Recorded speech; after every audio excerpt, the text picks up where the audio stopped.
Que vamos a continuar con la serie que arrancamos hace 3 domingos, titulada Viviendo en el temor del Señor. Y el día de hoy nos vamos a enfocar, es un sermón temático, no es un sermón expositivo, es un sermón temático donde queremos explorar qué es lo que enseña la Escritura acerca de cuáles son los componentes o los ingredientes del temor del Señor que tú y yo tenemos que conocer. Y así hemos titulado al sermón de esta mañana, lo hemos titulado Los componentes del temor del Señor. Y hemos hablado, ¿verdad?, que el temor del Señor es una enseñanza bíblica que debemos de considerarla. Después vimos los dos tipos de temor que enseña la Escritura, una que era el temor del terror y la otra era el temor reverente. Y hablábamos cómo en un cristiano deben de existir en su vida esos dos temores, pero el que debe de predominar sobre la vida del creyente es el temor reverente, el temor de asombro, el temor de adoración, de exaltación, de reconocimiento de la persona de Dios. Y hablábamos que el temor de terror, aunque no nos domina, no es lo que más debe predominar en nuestras vidas, debe de estar presente en nosotros. Y en cierta manera enseñábamos en esa ocasión que el entendimiento de ese temor de terror acerca de los juicios de Dios sobre la vida de los hombres que restringen la verdad, como enseña Romanos, o que rechazan a Cristo Jesús, ese temor de esos juicios debería a nosotros de llevarnos en un deseo continuo de estar llevando el Evangelio a esas personas. Y dábamos la ilustración de aquel hombre, ¿verdad?, que está parado sobre las vías del tren y que ve y que otro o nosotros vemos venir el tren a toda velocidad sobre esa persona y podemos hacer dos cosas. O no hacemos nada y nos quedamos de espectadores, o somos personas que corremos en pos de esa persona para avisarle que el tren de la justicia de Dios viene sobre él. Porque lo que tú y yo deseamos, al igual que la Escritura, es que el Evangelio sea proclamado en todas las naciones y a todos los hombres. Porque es el Evangelio de Dios el que tiene poder para salvar al hombre y darle vida eterna. El domingo pasado Edwin nos estuvo hablando de la bendición que es caminar en el temor del Señor. Y veíamos cómo el Salmo nos enseña que Dios bendice a aquellos que le temen. Y lo veíamos desde el punto familiar, desde el punto de trabajo. Lo veíamos como en la crianza de los hijos el Señor bendice, pero también veíamos o vimos en el Salmo al final cómo es que la iglesia cuando vive en el temor del Señor puede ser un impacto a la vida de la sociedad. El Evangelio de Mateo, en el Sermón del Monte, Jesús nos llama y nos dice que tú y yo somos luz y sal en este mundo. Tú y yo somos un efecto transformador en este mundo. Tú y yo hemos sido llamados a impactar al mundo con el Evangelio de Jesucristo. Y el Salmo nos enseñaba que cuando tú y yo vivimos en ese temor, Dios nos bendice. Hay una bendición de Dios. Porque todo lo que hacemos, lo hacemos para la gloria de Dios y honrándolo a Él. El día de hoy queremos entonces ver cuáles son esos componentes que nos ayudan en nuestro temor al Señor. En los próximos sermones vamos a estar viendo cuál es la fuente del temor, cómo es que tú y yo podemos crecer en el temor de Dios, cómo es que el temor de Dios nos ayuda en nuestra santificación. Pero el día de hoy queremos ver los componentes, cómo si pudiéramos nosotros, ¿verdad?, desmenuzar o desgajar, no sé si está bien dicho, el temor de Dios. ¿Qué es lo que nosotros nos podemos encontrar? Y esta es la idea principal que yo quiero compartirles el día de hoy. Que nosotros podamos identificar cuáles son las 3 categorías bíblicas que constituyen el componente del temor del Señor en 3 rubros. El hombre que teme al Señor debe de tener en primer lugar conceptos correctos acerca de quién es Dios. conceptos correctos acerca de quién es Dios. Ese es el primer punto que vamos a hablar. El segundo componente que nosotros encontramos es el cristiano debe de tener un sentido profundo acerca de la presencia real de Dios en su vida. Y el tercer punto que queremos explorar en esta mañana es que el cristiano debe de tener una conciencia de cuáles son sus obligaciones hacia con Dios.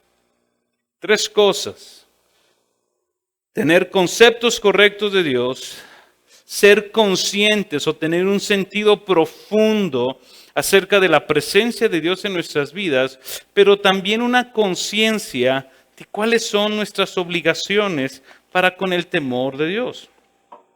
Queremos comenzar con el primer punto y quiero que me acompañen por favor a Apocalipsis capítulo 15. En Apocalipsis capítulo 15 nosotros nos encontramos a los santos que han sido redimidos en el cielo. Lo encontramos a todos aquellos que han sido salvados por el Señor y veíamos que el temor del Señor, porque este pasaje ya lo vimos en otro sermón, pero ahora queremos darle otro enfoque. Y lo primero que yo quiero que veamos es el concepto correcto del carácter de Dios, es que Él es majestuoso en su santidad. Creo que de esto hemos hablado constantemente, de la majestad, de la santidad de Dios y de cómo es que nosotros muchas veces tendemos a diluir el carácter de Dios y tendemos a humanizarlo. Y hablábamos de cómo muchas veces nuestra manera hasta de expresarnos acerca de quién es Dios, ¿verdad? Él es Diosito, ¿verdad? Decimos, es que Diosito me ayuda, ¿verdad? Como si fuera algo diminutivo, ¿verdad? O es que Dios es mi amigo. Sí es nuestro amigo, Jesús nos llama su amigo, pero Jesús es nuestro Padre Celestial que está en los cielos. Entonces muchas veces los conceptos que tú y yo tengamos de quién es Dios nos llevan en la manera de contemplarlo. Para muchos, Dios es aquel genio de la lámpara maravillosa que le dijeron, acércate a Dios y Él va a resolver tus problemas económicos. Y ahí va la gente, ¿verdad? Pero antes de que Dios arregle tus problemas económicos, pues tú tienes que dar una ofrenda generosa, ¿verdad? Porque de la medida de tu fe con la que ofrendes es la medida del milagro que vas a recibir. Y la gente entonces va atrás de Dios pensando que Dios va a suplir mi economía. A otros nos han enseñado que Dios es aquel que puede sanar todas tus enfermedades. Dios puede hacerlo definitivamente, pero si Él no lo hace, Él no deja de ser Dios. Entonces la gente viene a Dios pensando que Él es el doctor, solamente el doctor. Tú estás enfermo, ven a Jesús. Vamos a Isaías 53, ve ahí dice que Él llevó todas nuestras enfermedades, ¿verdad? Y todos nuestros dolores. Pero toda la Escritura nos enseña que el peor enfermedad que tenemos es el pecado. Porque en el Nuevo Testamento vemos a hombres que Jesús no sanó. Había muchos enfermos y no a todos los sanó. Pero a Jesús lo que le importa es nuestro corazón. ¿Por qué digo todo esto? Porque es los conceptos que tú y yo tenemos acerca de Dios es lo que llega a determinar cómo es que tú y yo vemos a Dios. Cómo es que tú y yo lo estamos considerando. Y quiero que veamos este texto porque son los santos en el cielo los que están clamando esta adoración. Y veamos cómo dice en el versículo 2 al versículo 4. Y vi también como un mar de cristal mezclado con fuego, y a los que habían salido victoriosos sobre la bestia, sobre su imagen y sobre el número de su nombre, en pie sobre el mar de cristal con arpas de Dios. Y cantaban el cántico de Moisés, siervo de Dios, y el cántico de Cordero, diciendo, grandes y maravillosas son tus obras, oh Señor Dios Todopoderoso. Justos y verdaderos son tus caminos, oh Rey de las naciones. Oh Señor, ¿quién no te temerá y glorificará tu nombre? Pues solo tú eres santo, porque todas las naciones vendrán y adorarán en tu presencia, pues tus justos juicios han sido revelados. ¿Qué es lo que vemos aquí? Nosotros vemos a estos victoriosos, a estos hombres que han salido victoriosos en la tribulación, sobre la bestia, sobre la tribulación, de la tribulación, puestos delante de Dios, clamando a Él, teniendo un concepto correcto de quién es Dios. A tal punto que la idea o el concepto que ellos tenían de Dios los llevaba a una vida de temor. Si tú y yo podemos ver en el versículo 4, ellos hacen una pregunta retórica, ¿verdad? No esperaban una respuesta. Era una pregunta que nos llevaba y nos decía, ¿quién? ¿Hay alguien en el cielo, en la tierra y debajo de la tierra que no tema tu nombre? ¿Habrá alguien, existirá alguien en esta creación? Porque fuera de Dios, mi hermano, todo es creado.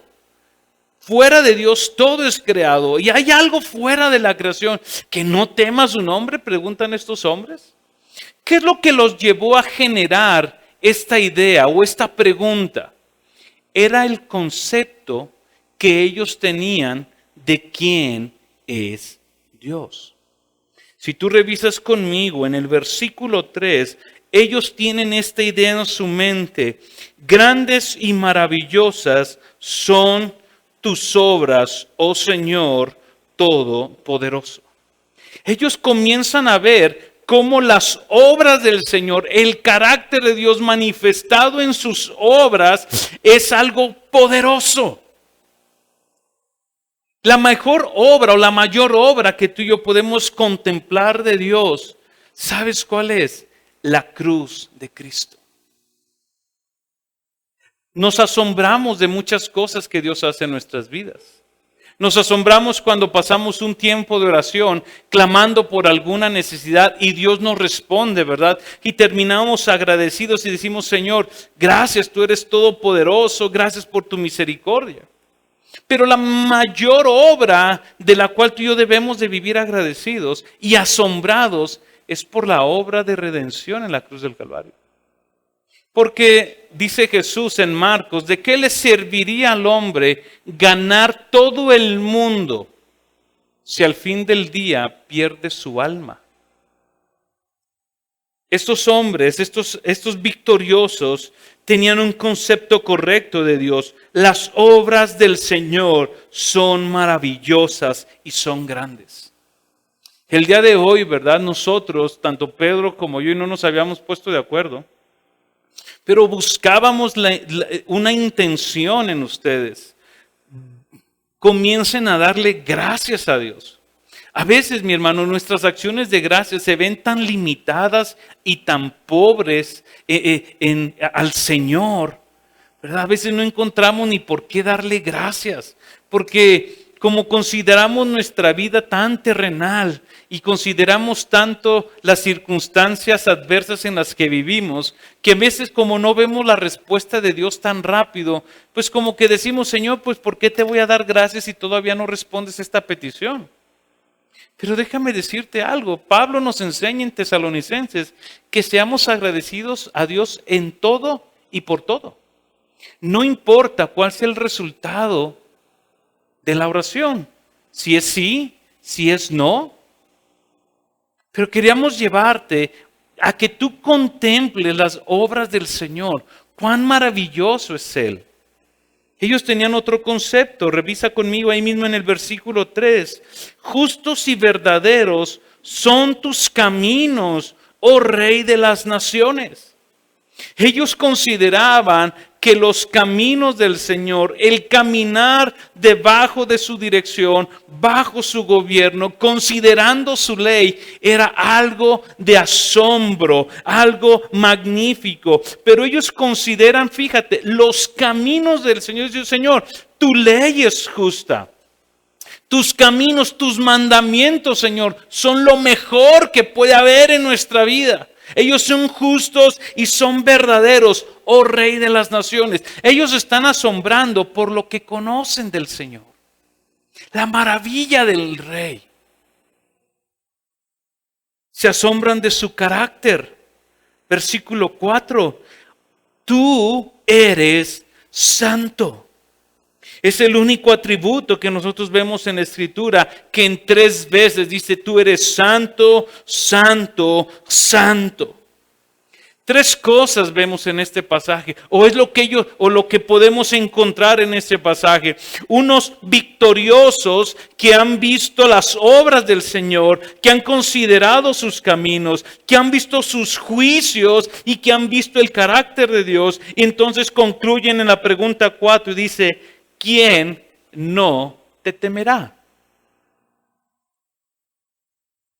Uno de los problemas de nuestros tiempos es que hemos perdido en gran manera y en gran medida la visión de aquellos aspectos del carácter de Dios que están para infundir en nosotros un temor santo.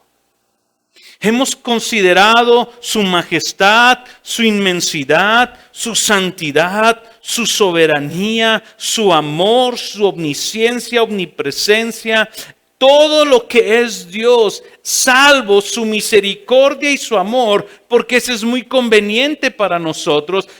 Siempre la consideramos como lo mayor, lo sublime. Dios, gracias por tu misericordia, gracias por tu amor, pero nos desenfocamos de lo demás. Siempre recuerdo el ejercicio que hicimos en el grupo de casa. ¿Qué ven de Dios?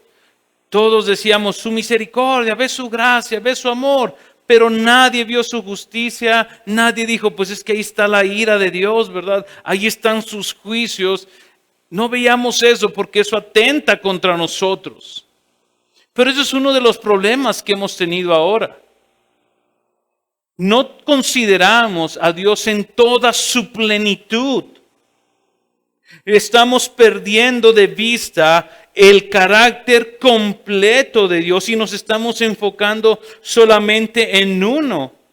Es como aquel hombre que llega a una galería y ve un cuadro enorme en donde el centro de la pintura hay una choza ahí con una fogata y un hombre, ¿verdad?, quemando bombones, y uno se transporta en esa imagen y ve una tranquilidad, ve paz, ve armonía, ve tranquilidad, y quisiera uno ir a un lugar así, ¿verdad?, en medio de un mundo con tanto caos. Pero el hombre deja de ver todo el cuadro y deja de contemplar que en todo el cuadro alrededor encuentra montañas, relámpagos, nubes. Dejó de ver el cuadro completo. Se enfocó solamente en algo, en lo que a él le atrajo. Y así somos muchas veces con Dios. No nos atrae su santidad, no nos atrae su majestad, no nos atrae su justicia, nos atrae su amor y su misericordia. Y no es que esté mal que eso. Lo que te quiero dar a entender es que no podemos considerar una parte del carácter de Dios y la otra no, y la otra no considerarla. No se puede. La Escritura es tan preciosa que pone delante de nosotros las 2 tonalidades del carácter de Dios. Nos muestra por un lado la misericordia y la justicia. Vayan conmigo al Salmo 86, por favor. Salmo 85.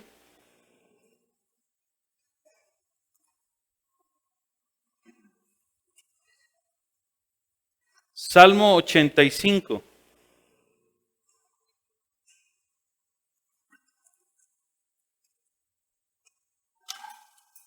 Fíjate lo que dice.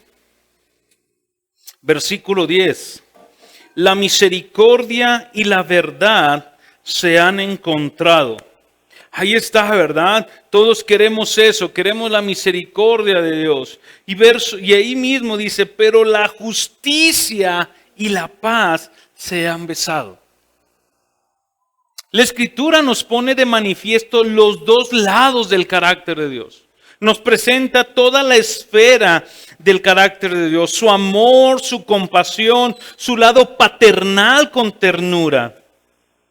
Pero también nos presenta los atributos más intimidadores y sobrecogedores del carácter de Dios, como su ira, su justicia, su omnisciencia, su omnipresencia. Y nunca los presenta de manera separada. Lo que Dios es, lo es en todo. Si Él es santo, su omnipresencia es santa, su amor es santo, su ira es santa, su justicia es santa. Si Él es amor, su ira es amor, su santidad es amor. Él es todo en todo, dice Pablo. No lo podemos separar. Tú y yo tenemos que tener conceptos correctos de quién es Dios. En el Salmo 86, ve lo que dice. Versículo 10. Porque tú eres grande y haces maravillas, solo tú eres Dios. Perdón, versículo 8. No hay nadie como tú entre los dioses, oh Señor, ni hay obras como las tuyas. Todas las naciones que tú has hecho vendrán y adorarán delante de ti y glorificarán tu nombre, porque tú eres grande y haces maravillas, solo tú eres Dios. El salmista, una vez más, tiene un concepto correcto de quién es Dios y lo está llevando y diciendo: Señor, porque tú eres grande, porque tú eres maravilloso, porque no hay nadie como tú. Fíjate cómo en ningún momento ha dicho: Señor, porque tú eres el que suple para mis necesidades. Señor, porque tú eres el que ha sanado, me has sanado. Señor, porque tú eres el que has hecho, ¿verdad?, que me vaya bien en el trabajo. Simplemente está viendo el carácter glorioso de quién es Dios. Y si tú y yo no aprendemos, como dice Pablo en Romanos capítulo 12, versículo 2, a que nuestra mente sea renovada por medio de la transformación de nuestro entendimiento por la palabra de Dios, el concepto, la idea que tú y yo tengamos de Dios, siempre nos llevará a estar viendo a un Dios que muy probablemente no es el Dios de la Biblia. Porque tú y yo vamos a tener la tendencia de irnos formando la idea de quién es Dios para nosotros. Un ejemplo más. Vayan a Jeremías capítulo 10. Te quiero llevar estos pasajes para que tú veas, mi hermano, cuáles eran las expresiones acerca de Dios que los hombres de la Biblia tenían. No se parece nada en lo que nosotros el día de hoy expresamos de Dios. Nosotros a lo mucho tendemos a decirle: Señor, gracias por la cruz, ¿verdad?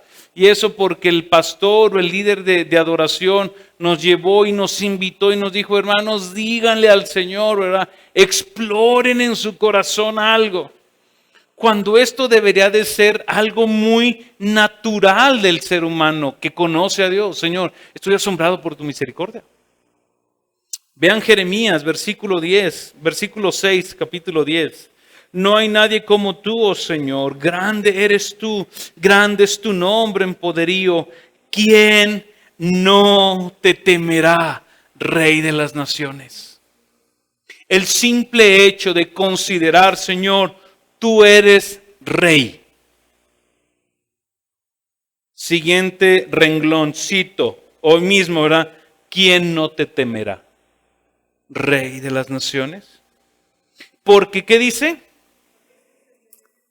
¿Qué es lo que se le debe al Señor? Según ese texto. ¿Qué se le debe? Temor reverente. Porque esto se te debe. Si en algo, Señor, tú y yo, tú y yo estamos deudores de Dios, en este texto es: tú y yo le debemos temor. ¿Por qué? Deben una razón. ¿Por qué? Según ese texto. ¿Por qué? ¿Por qué? Porque Él es Rey. Punto. Punto. Ya, no hay más. si te da o no te da, si te suple o no te suple, si te sana o no te sana, Él sigue siendo rey y temor reverente se le debe.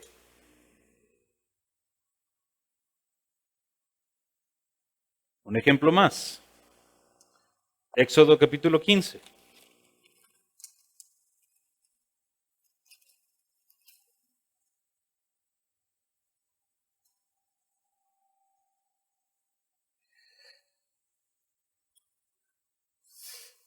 Posiblemente, yo, yo no sé, ¿verdad? Si tú y yo hubiéramos estado ahí con Moisés saliendo del Mar Rojo y tuviéramos el don de componer alguna canción, yo no sé a lo mejor que hubiéramos compuesto.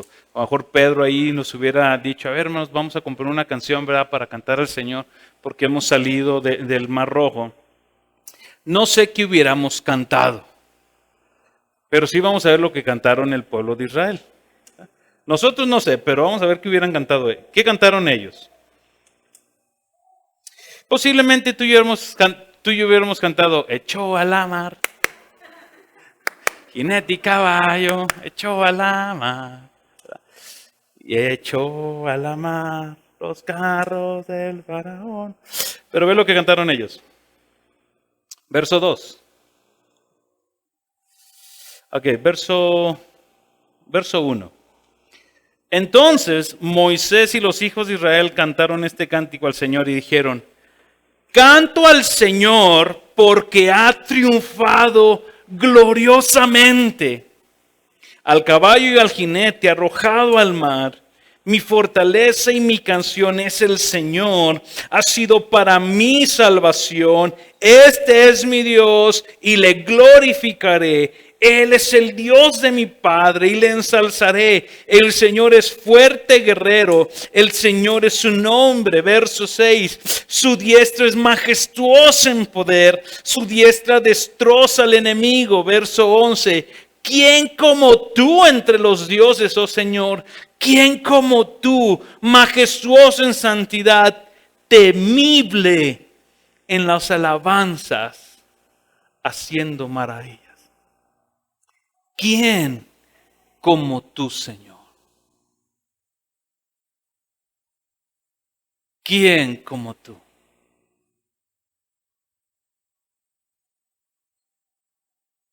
¿Sabes qué es lo que intensifica el que nosotros podamos tener un concepto correcto de la majestad y de la santidad de Dios?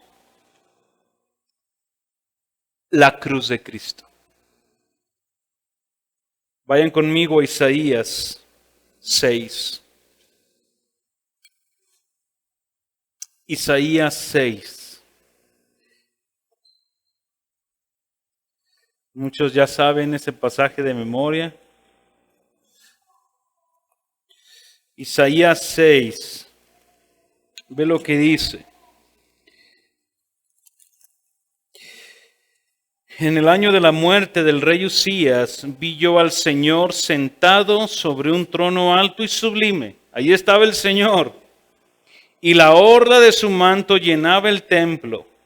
Y por encima de él había serafines. Cada uno tenía 6 alas. Con 2 cubrían sus rostros. Con 2 cubrían sus pies y con 2 volaban. Y el uno al otro daban voces diciendo, Santo, Santo, Santo es el Señor de los ejércitos. Llena está la tierra de su gloria. Estas criaturas sin pecado estaban escondiendo su rostro de la presencia del Dios que arde en santidad. Ellos no se atrevían a mirarlo, no se atrevían ni siquiera a pisar el lugar en donde estaba el trono del Señor. ¿Acaso entonces deberíamos de pensar nosotros que la visión de las heridas y del sacrificio de Cristo son poca cosa, que no debemos considerarlas como tal? ¿Acaso debemos de ver la cruz de Cristo como algo tan normal, tan del día común, como si fuera cualquier cosa, que no debemos cubrir nuestros rostros o no debemos acercarnos a Él con un corazón temeroso? Estos serafines sin pecado temblaron ante la majestad del Señor. ¿No deberíamos tú y yo acaso hacer lo mismo? ¿No deberíamos tú y yo estar contemplando la cruz de Cristo y en lugar de verla como algo insignificante, considerarlo como algo glorioso, que nuestro corazón tiemble? ¿Que no es acaso en la cruz donde podemos ver más claramente su justicia inflexible y su ira ardiente? ¿Pero no es también en la cruz donde vemos su amor y su verdad y su misericordia? ¿No debería producir eso en nosotros un temor? ¿No debería de producir en nosotros una adoración y un gozo y un servicio a nuestro Dios? Ve cómo lo expresa el Salmo 2, versículo 11. No vayan ahí, va a aparecer en las pantallas. Adorar al Señor con reverencia. Salmo 2:11. Adorad al Señor con reverencia y alegraos con temblor. Cuando tú y yo consideremos la presencia de Dios, mi hermano, no habrá ninguna medida del temor de Dios en nuestros corazones hasta que comencemos a tomar en serio la revelación que Él ha hecho de su propio carácter y comencemos a temblar ante Él con reverencia, con adoración y con asombro. Si tú no cambias tu chip, tu manera de contemplar a Dios, es muy probable que tu temor a Dios no sea algo más que una llamita y sigas considerando a Dios como algo que no es. Y ojo, Juan en el capítulo 5 de su primera carta nos dice: hijitos, alejaos de la idolatría. Porque adorar a un Dios que no es el Dios de la Biblia es idolatría. No se trata de que tú y yo hagamos un concepto de quién es Dios. Se trata de que nuestra mente sea moldeada, sea cambiada, sea transformada por la palabra. Porque aunque nuestro espíritu, mi hermano, con la redención ha sido redimida, el Espíritu Santo habita en nosotros, seguimos teniendo un cuerpo carnal. Sí, ok. Tenemos una mente caída, un cuerpo que necesita ser renovado. Por eso Pablo en Romanos nos enseña eso. Preséntate ahora delante del Señor para que tu mente sea renovada. ¿Por qué? Porque la mente puesta en la carne, dice Pablo, es muerte. Por eso es que nuestra mente tiene que ir siendo cambiada. Y si tú y yo queremos temer al Señor, nuestro concepto de Él tiene que cambiar. Si tus pensamientos de Dios han sido tales que te han dejado desprovisto de su temor, algo de lo que estás pensando acerca de Dios está mal. Si tus pensamientos de Dios han sido tales que te han alejado del temor de Dios, entonces lo que estás pensando acerca de Dios está mal. Si no está basado en la Escritura. Punto número 2. Nosotros tenemos que tener un sentido profundo de la presencia de Dios. ¿Qué significa?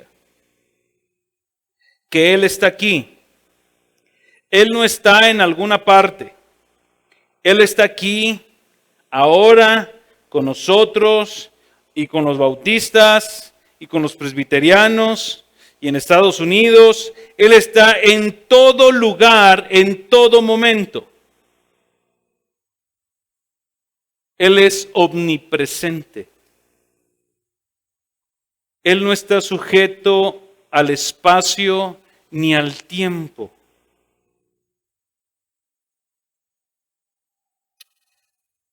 Dice A.W. Tozer, dice, la palabra más profunda del lenguaje humano es la palabra Dios.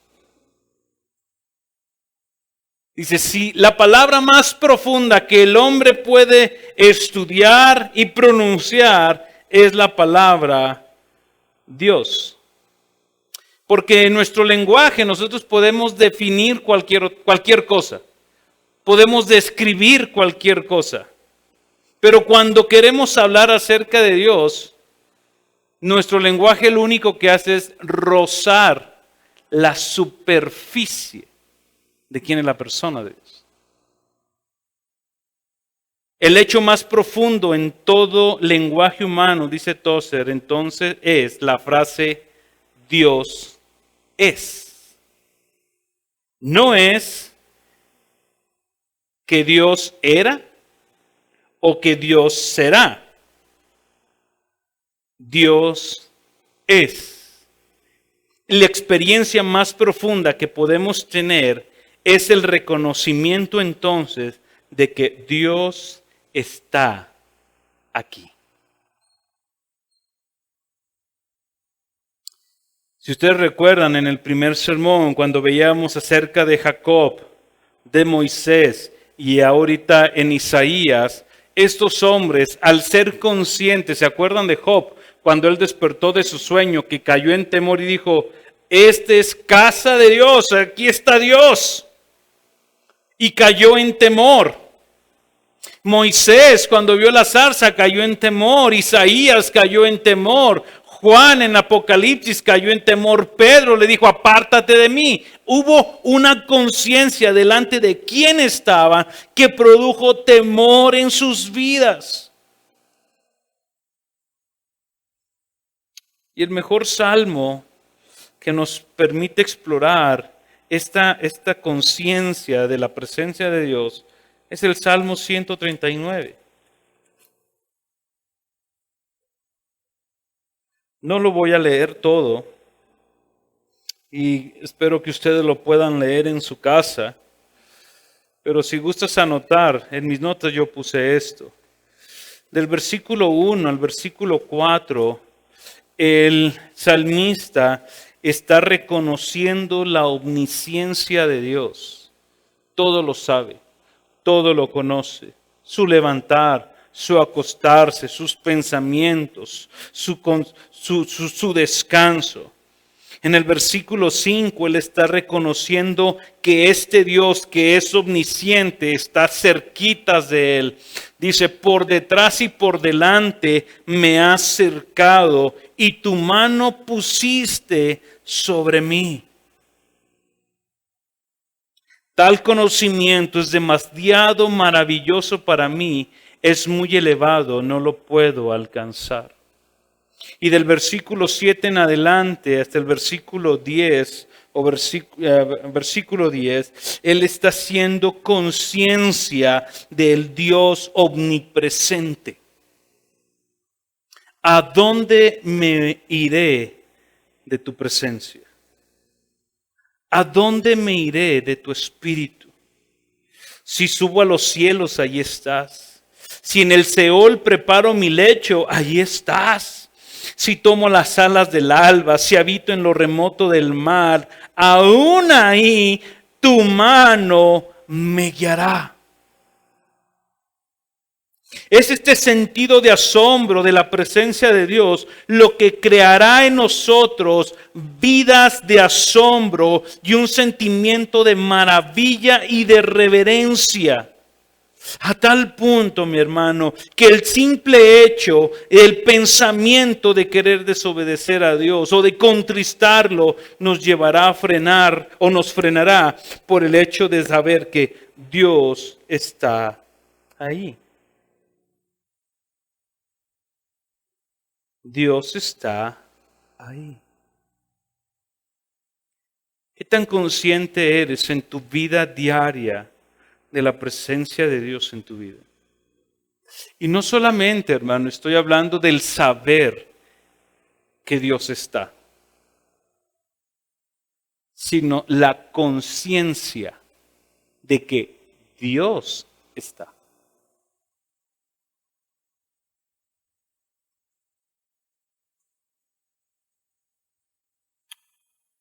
Hay una ilustración. Dice, la ilustración es la siguiente. Dice, ¿de qué le sirve a un hombre? ¿O de qué le serviría un hombre? ¿O cuál sería la diferencia mejor? Un hombre que estudia todo acerca de Marte, ¿verdad? Del planeta Marte. Dice, ¿cuál es la diferencia de que él conozca de Marte, ¿verdad? Y que en un abrir y cerrar de ojos, él se encuentre ahora en Marte. Mientras él esté aquí en la Tierra, ¿y ese conocimiento de qué le va a servir? Pues solamente es un conocimiento de la creación de Dios, de un planeta lejano, pero no tiene una transformación, un impacto en su vida. Pero ¿qué pasa si en un cerrar de ojos este hombre aparece en Marte? Todo el conocimiento que tiene, todo lo que ha sabido acerca de Marte, va a encontrar un sentido que va a cambiar su vida. Porque va a decir, yo estuve ahí, yo sé de qué se trata, yo lo palpé, yo lo vi con mis ojos. ¿Se entiende? Ok, ahora la aplicación es esta. Todo lo que conoces de Dios. En un abrir y cerrar de ojos te das cuenta que Él está aquí. Él está aquí.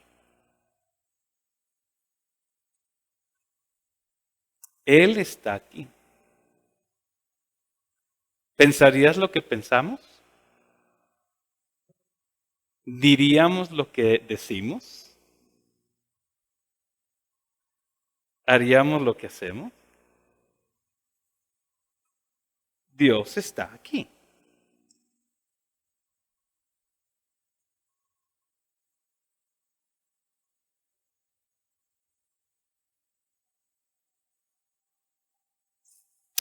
Tercer punto.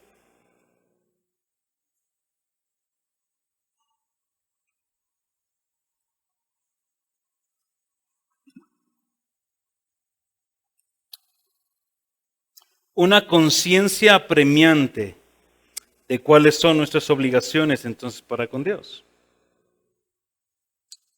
Ya vimos 2 puntos. Conceptos correctos de quién es. ¿Cómo te ayuda esto? Si tú no estuviste o no escuchaste la serie de, creo que le titulamos Conociendo a Dios, puedes ver todos los videos. La enseñanza que trajo Quique, puedes escuchar todos los audios allá. Una conciencia de la presencia de Dios. Y tercer punto es la conciencia de nuestras obligaciones. Vivir en el temor de Dios no es solo saber que Él existe y que Él está ahí. También es reconocer que en cualquier circunstancia en la que me encuentre, el asunto más importante son mis obligaciones actuales para con este gran Dios que está ahí.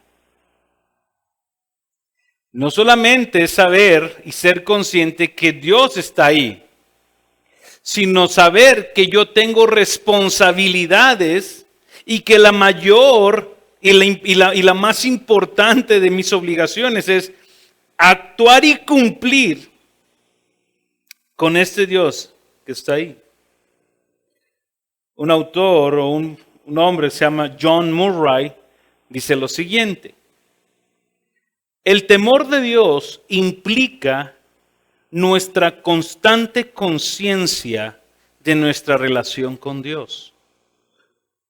Nuestra relación principal es con Dios y todas las demás relaciones están determinadas por nuestra relación con Él y están interpretadas a la luz de ella.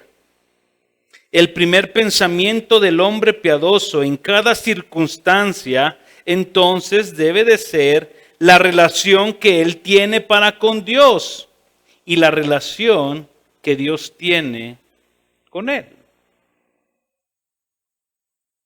Si tú y yo estamos viviendo entonces en el temor de Dios o queremos vivir en el temor de Dios, siempre debemos de pensar en la relación que nosotros tenemos por Cristo Jesús. Y te voy a hacer unas preguntas bien prácticas. Cuando tú vienes aquí a la iglesia el domingo, ¿cuál es tu relación más importante cuando estás adorando? ¿En qué estás pensando cuando estás adorando al Señor? Bueno, cuando estamos adorando, ¿en qué piensas? ¿Tu corazón en dónde está? ¿Tus pensamientos hacia dónde vuelan? ¿Tu cansancio cómo lo controlas?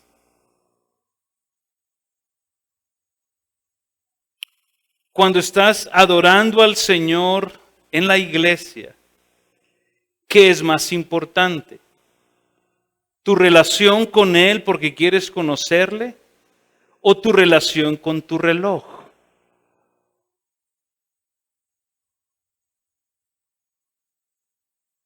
¿Cuál es la cuestión más apremiante para ti desde el momento que entras por las puertas de la iglesia? ¿Conocer más al Señor o simplemente haber cumplido con venir? Y la última, más sencilla. ¿Qué es lo que te hace venir a la iglesia? ¿Por qué vienes? ¿Por la música? ¿Por los hermanos? ¿Porque te toca servir? ¿O porque quieres tener una relación más con el Señor?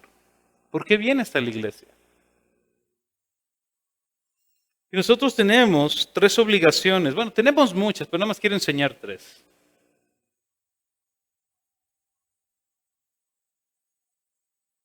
La primera obligación que nosotros tenemos para con el Señor es amarlo supremamente.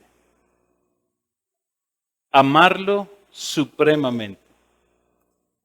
O amarlo por sobre todas las cosas.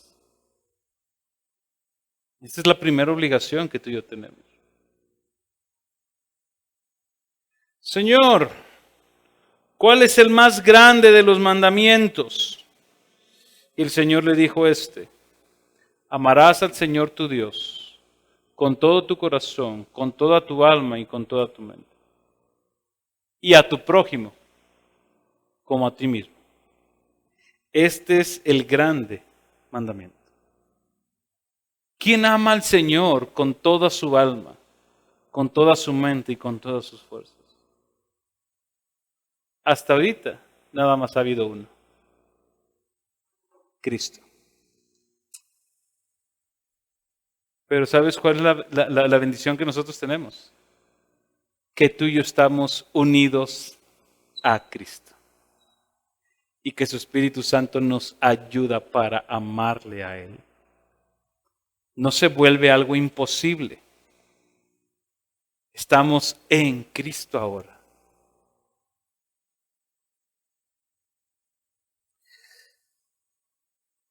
¿Qué es aquello que está en plena pugna por el amor supremo de tu corazón? ¿Qué es aquello que tu corazón más ama? Si la respuesta no es Dios mismo, yo te animo a que juntos estemos explorando entonces nuestro corazón.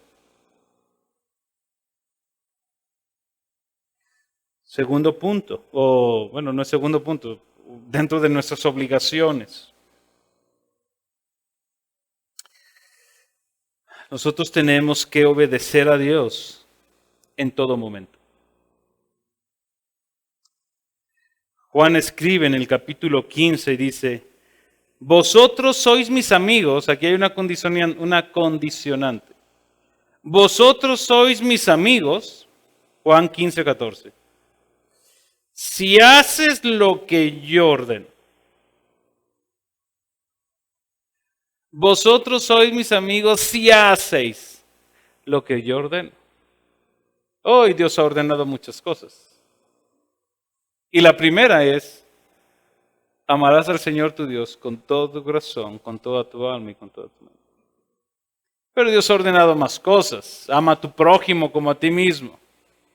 En Romanos, obedece a las autoridades del país. Obedece a los hijos, obedece a tus padres. Solo a Dios y solo Dios debe de ser obedecido de manera incuestionable. Y si hay cualquier conflicto entre la voluntad revelada de Dios y cualquier superior designado por Dios, ya sea civil, eclesiástico, doméstico o laboral, entonces Hechos 5:29 entra en práctica. Debemos obedecer a Dios antes que a los hombres. Vean lo que dije, ¿eh? Si hay cualquier conflicto entre la voluntad de Dios y cualquier superior que tú tengas, que esté en contra de esto, Hechos 5:29 lo aplicas. Hay que obedecer primero a Dios antes que a los hombres.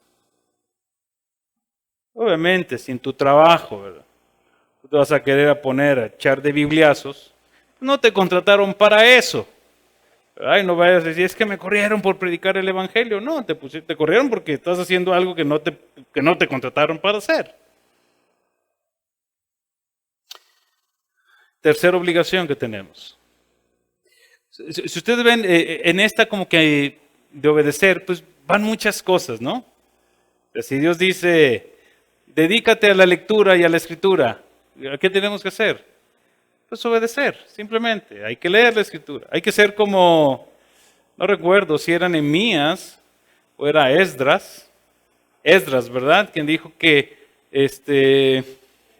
algo dijo él,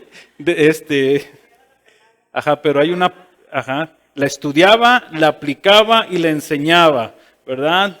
Pero la palabra es determinó su corazón. Determinó su corazón estudiar la palabra, aplicar la palabra y enseñar la palabra. Y creo que es Esdras, no sé, creo que está en la Biblia, entre el primero y el último. Ahí lo encuentran. Pero creo que es el versículo 10. La última. Tú y yo tenemos que aprender a confiar en Dios plenamente, en todo momento. Y vamos a ver uno de los casos más yo creo que, dado que se trata de la vida de un hijo, vamos a ver un ejemplo de un hombre que confiaba en Dios plenamente, aunque eso le costara la vida de su propio hijo. Estamos hablando de Abraham. Acompáñenme a Génesis capítulo 22. Y miren, con este ejemplo vamos a terminar, porque este ejemplo de Abraham nos permite ver muy claramente estas tres obligaciones. Tanto el amar a Dios, como el obedecer a Dios, como el confiar a Dios, o confiar en Dios plenamente. Fíjense cómo versículo 1 y 2. Y aconteció que después de estas cosas, Dios probó a Abraham y le dijo, Abraham, y él respondió, heme aquí. Y Dios le dijo, toma ahora tu hijo, tu único hijo, a quien amas, a Isaac, y ve a la tierra de Moriah y ofrécelo allí en el holocausto sobre uno de los montes que yo te diré. Versículo 12. Y el ángel le dijo, ok, aquí es Dios diciéndole, lleva a tu hijo. Ahorita vamos a leer los versículos en medio, pero quiero ver cómo es que Abraham amaba a Dios. Y el ángel le dijo, no extiendas tu mano contra el muchacho ni le hagas nada, porque ahora sé que ¿qué? Que temes a Dios. Dios le dijo, lleva a tu hijo y allá lo sacrificas. Del versículo 3 en adelante, Abraham lo lleva y lo va y lo pone para sacrificar. Y antes de hacerle daño, el ángel le dice, no le hagas daño, porque ahora sé que temes a Dios. Ahora sé que amas más a Dios que a tu propio hijo. Y Jesús dio esta misma enseñanza. Aquel que no ame, que ame más a su padre y a su madre, aquel que no se niega a sí mismo, aquel que no toma su cruz, no puede ser mi discípulo. Y no está hablando Jesús que no amemos, Está hablando Jesús que no amemos más. Abraham amaba más a Dios que a su propio hijo. Versículo 3. Abraham fue obediente. Abraham se levantó muy de mañana, aparejó a su asno y tomó con él a 2 de sus mozos y a su hijo Isaac y partió leña para el holocausto y se levantó y fue al lugar que Dios le había dicho. No puso peros. No dijo, y Señor, pues es que está 100 años, Dios. Me tardé. Lo leímos, ¿verdad? Que ya se considera él como muerto. Señor, 100 años. Pero el Señor le dijo, llévalo. Y el Señor dijo, y Abraham dijo, yo lo llevo. Te amo más a ti, Señor, que a mi propio hijo.